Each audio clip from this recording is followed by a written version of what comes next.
In front of me is Realme GT6, and today I would like to show you how you can open apps in pop-up view.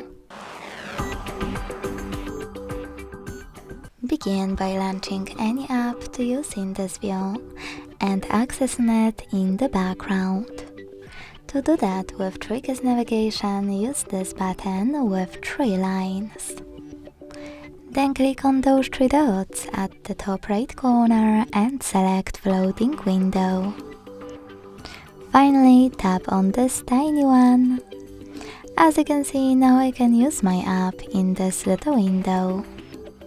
To move it around, hold this line at the top and drag it.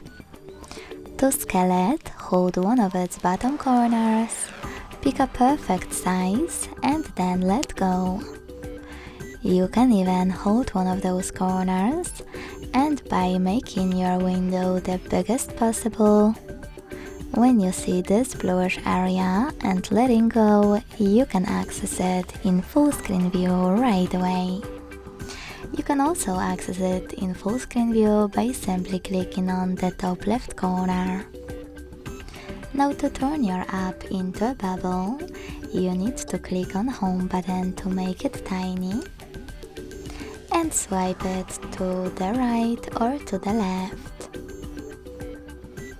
Now to use your window again, click on this line and tap on Tiny Window.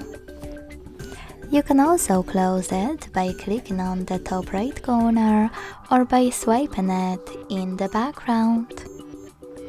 Thanks so much for watching. If you enjoyed this video, leave a like, comment and subscribe. Bye!